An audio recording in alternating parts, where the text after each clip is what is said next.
علی ظفر صاحب موجود ہیں سر، بہت شکریہ اپنے قیمتی وقت کا۔ سر یہ بتائیں کہ کل ججز کی تعیناتی ہوگی، 6 ججز کو تعینات کر دیا گیا، آپ بھی جوڈیشل کمیشن کے ممبر تھے، کیا دیکھتے ہیں کہ آنے والے دنوں میں اب ہائی کورٹس میں بھی جو ہے سپریم کورٹ کی طرز پہ چلے گی ہائی کورٹس بھی؟ جی نہیں، دیکھیں کل جو ہوا، ہم نے واک آؤٹ کیا اس کو اصول کے تحت واک آؤٹ کیا، اور اس لیے کیا کہ ہم چاہتے تھے کہ جو اسلام آباد ہائی کورٹ ہے اس کا پہلے فیصلہ ہو جائے کہ اس میں سینیورٹی ججز کی کیسی ہے، لیکن بہرحال نہیں بات مانی گئی، اور ان کے پاس چونکہ میجورٹی تھی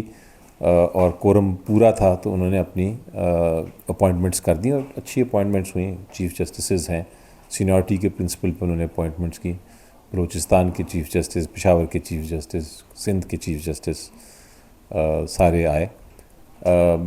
بہرحال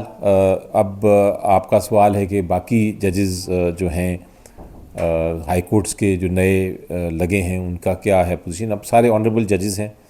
اور ہم امید رکھیں گے کہ وہ انصاف کے تقاضے پورے کرتے ہوئے، قانون کے تقاضے پورے کرتے ہوئے اپنی جو اوتھ ہے اس کے مطابق وہ اپنی کارکردگی، اپنی ججمنٹس دیں گے، اور یہی تقاضا ہوتا ہے۔ ہم نے کوشش کی جی سی پی میں حصہ اپنا ڈالنے کی، اور ہم نے بھی نامینیشنز دیں، ہماری نامینیشنز تو نہیں مانی گئیں، لیکن ہم نے پھر بھی کنٹریبیوٹ کیا، ڈسکشنز کی، اور میرا خیال ہے بائی اینڈ لارج اچھے جج صاحبان ہو گئے ہیں ہائی کورٹس میں،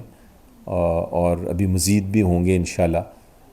اور امید یہی ہے کہ وہ ساری انسٹیٹیوشن جو ہے جوڈیشل انسٹیٹیوشن اس کو مضبوط کریں گے، اور ہماری تو یہی کاوش ہے، کیونکہ الٹیمیٹلی سیاسی کیسز تو ہوتے ہیں عدالتوں میں، لیکن زیادہ تر کیسز جو ہوتے ہیں وہ عام عوام کے ہیں، اور انصاف ضروری ہے کہ اچھے لوگ لگیں ججز کے طور پہ تاکہ وہ انصاف فراہم کر سکیں پبلک کو۔ سر یہ بتا دیں کہ 8 فروری کو پورے ملک میں یوم سیاست، نون لیگ یہ تنقید کری ہے کہ کوئی پنجاب میں بھی نکلا، سندھ میں بھی نکلا، صرف خیبر پختونخوا ایک مخصوص ضلع میں جو ہے وہ جلسہ انہوں نے کر کے واپس آ گیا، اور پارٹی کے اندر بھی آپ لوگوں کے اختلافات وغیرہ بہت ہیں، اس وجہ سے کیا کہیں؟ دیکھیں میں اس کو اس پوائنٹ آف ویو سے مخالفت کرتا ہوں، اور وجہ یہ ہے کہ سوابی میں جو جلسہ ہوا وہ تو خیر ہونا ہی تھا بڑا، اس میں کوئی ایسی عجیب بات نہیں ہے، وہ کے پی کے میں تھا تو اس میں تو کامنٹ نہیں کرنے کی ضرورت، لیکن جو مبارکباد دینے کی بات ہے وہ یہ ہے کہ پنجاب میں جگہ جگہ جلسے ہوئے، اور پنجاب میں ہر قسم کی تکلیف ہے، ہر قسم کی ظلم ہو رہا ہے، ہر قسم کی رکاوٹیں ہیں، اس کے باوجود جگہ جگہ پورے پنجاب میں لوگ نکلے، اور اس کا میں جو کریڈٹ ہے وہ ہماری جو چیف آرگنائزر ہیں عالیہ، ان کو میں دیتا ہوں، کیونکہ وہ جب سے لگی ہیں اور انہوں نے کنٹرول کرنا شروع کیا ہے اور نظام سنبھالا ہے تو پنجاب بھی اٹھنے لگا ہے۔ دوسری طرف سندھ میں بھی جگہ جگہ ہوئی ہیں، جلسے نکلے ہیں، وہاں دیکھیں جہاں اتنا ظلم ہو رہا ہو، اتنی رکاوٹیں ہوں، وہاں یہ والی جو ایک موومنٹ چلی ہے یہ بھی بہت بڑی بات ہے۔ ابھی لیول 1 ہے، ابھی لیول 1 ہے، اس کے بعد لیول 2 3 4 5 تک پہنچنا ہے۔ سر عمران صاحب نے ریمیٹنس جو ہے وہ روکنے کا کہا گیا ہے، ورسز پاکستان کو کہا کہ کوئی بھی جو ہے ریمیٹنس وغیرہ نہ دیا جائے، نہ یہاں پیسے وغیرہ دیے جائیں حکومت کو۔ تو سر یہ بتائیں کہ یہ سول نافرمانی کی طرف بڑھ رہی ہے پی ٹی آئی، اور پی ٹی آئی دوبارہ جو ہے مزاحمت کی طرف جا رہی ہے، سڑکوں پر دوبارہ آنے کا فیصلہ کریں گے رمضان کے بعد؟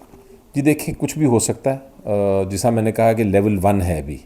ابھی تو 5 لیولز اور ہیں اوپر، اور جو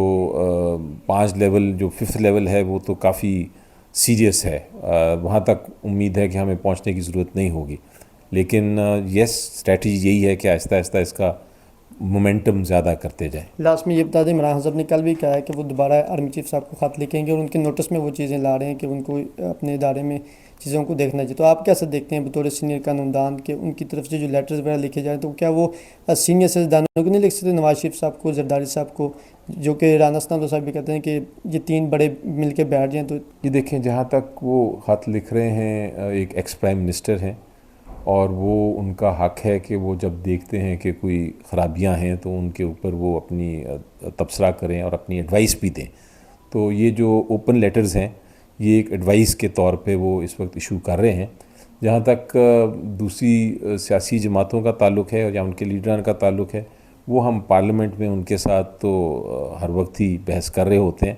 تو ان کو شاید لکھنے کی ضرورت نہیں ہے ان کو، یہاں تو ہم بحث، یہ ہمارا فرض ہے کہ ہم ان کو آگاہ کریں، ان کی تنقید کریں جہاں وہ خرابیاں کریں، یہ پارلیمنٹ کا کام ہے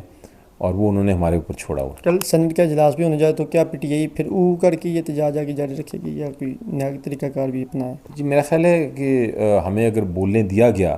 تو پھر ہمیں یہ او کرنے کی ضرورت نہیں ہوگی، ہم پھر ضرور بولنا چاہیے ہمیں اور تنقید کرنی چاہیے اور پھر پوائنٹس پہ جو بھی ہماری پوائنٹس ہیں ان کو ریز کرنا چاہیے، لیکن اگر ہمیں بولنے نہ دیا گیا تو پھر مجبوراً ہمیں بائیک آؤٹ کرنا پڑے گا، اور وہ واک بھی آؤٹ کیا کرنا جا پڑے گا، پھر وہ بھی کیا جا سکتا ہے۔ تھینک یو سر، خوش